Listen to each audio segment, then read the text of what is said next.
Hello everybody, welcome to Crafty Soup. My name is Misty. I'm here today as part of the Back to School YouTube hop hosted by Sara Scraps. I'll have more information about the hop a little bit later, but let's dive into what I'm doing with this hop, and that is a then and now comparison about school last year versus school this year.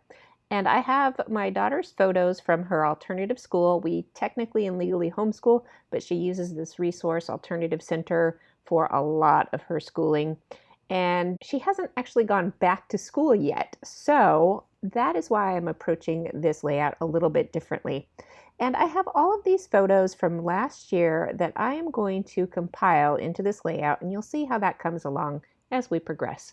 First off, I need to choose products, and so I pull out my file folder of kid-themed supplies, and I find a graduation set from my previous daughter from a couple of years ago, as well as a specifically back-to-school paper pack from last year, and I'll put links to whatever products I can find links to in the description in case you're interested in these things.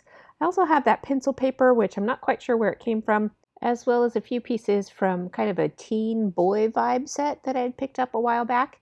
And I'm going to mix and match, and I want to make sure that I have enough contrast and difference between these papers because I'm going to do my layout into strips and create zones that way. And each photo will be in its own strip/zone. I'm trimming them all down to be this 3x4 size, and I used a little plastic template that I created myself, but I know Simple Stories sells templates like that. So if you're interested in that, I will try and link you up below. When I was choosing my papers, I was sure to check out the back side of the papers also to make sure if there were parts that I wanted to save. And indeed, this paper had some journaling cards on the back side. So I cut out the portion I wanted to save before I cut my strips down. And like I said, I'm making sure that I have enough color and pattern contrast between these strips so that they hold their own, so to speak.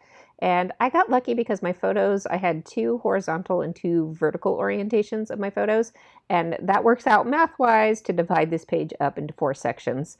And then I decided the photos need a little bit more separation from their background zone pattern papers. And so I pull out this piece, and that's from the teen boy set that I mentioned. And at first I thought, oh, I've got to make sure these words are upright, and then I cut it wrong, so then I had to recut it. And the mat is so small in the end that it wouldn't really have mattered, but there you go. That's what happens to me sometimes.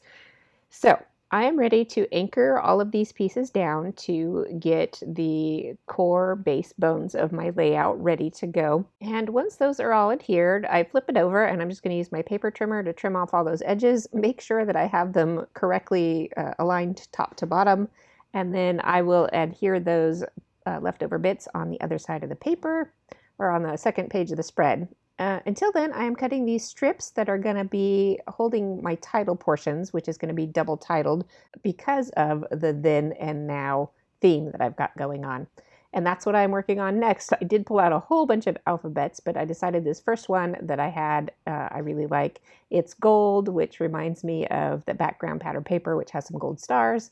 And you know the gold stars are a classic school theme, so I decided to stick with some gold. And these letters have kind of that varsity letter vibe to them.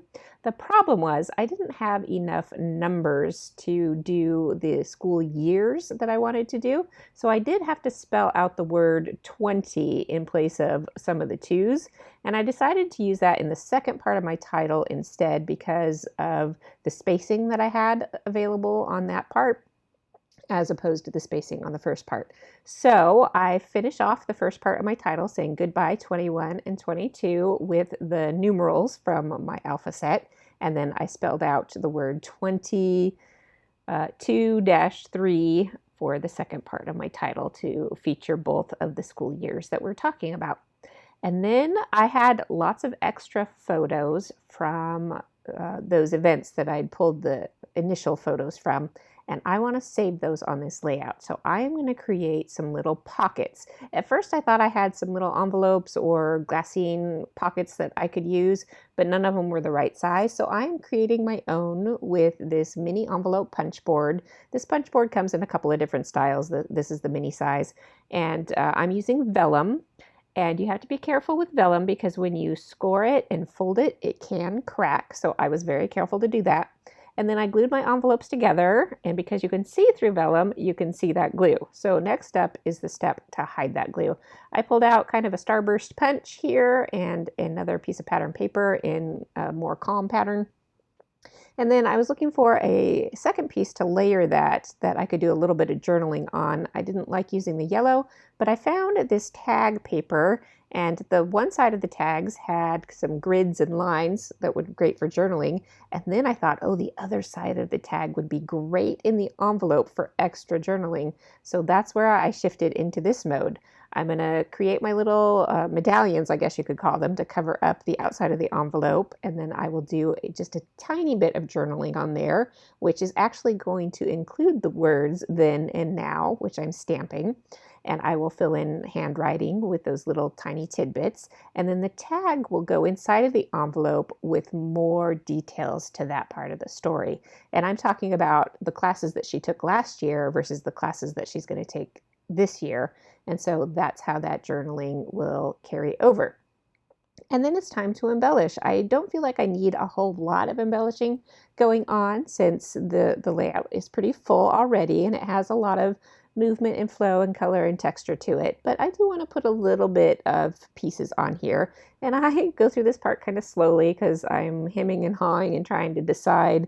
The boy themed papers were a little too grungy boy themed, and some of the school embellishments were a little too young feeling. So I found a few more pieces that I thought would work. And note here those envelopes, because I left one flap open, they have kind of an arrow shape to them. So I emphasized that arrow shape with some more kind of chevron-y arrow shapes from the embellishment stickers on that graduation set. And so that brings more of the attention to the title for the new year as opposed to the title for the old previous year.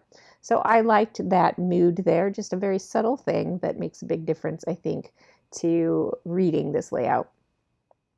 And I found a few stickers that really spoke a lot to my daughter's experiences with school, the heavy, heavy backpack.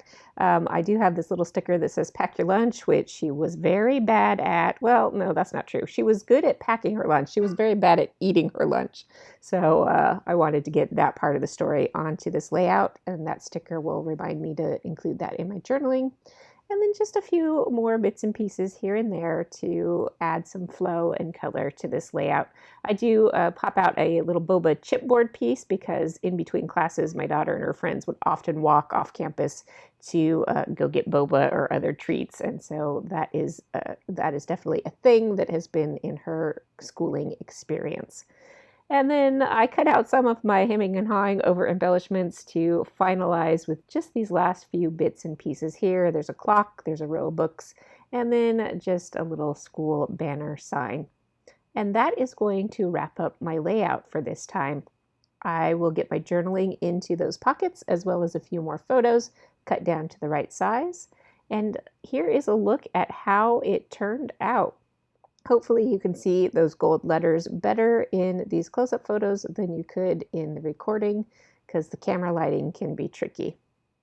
All right, that is my portion of this hop. So I want to encourage you to check out the link list down in the show description of all the other creators on this hop and see how they're interpreting this back to school theme. And again, I want to thank Sara Scraps so much for hosting this hop and for allowing me to be a part of it. My schedule is a little tight this coming week, so I might be a little bit quiet for this week until I can get back to editing videos. But until I see you next time, have an artful day.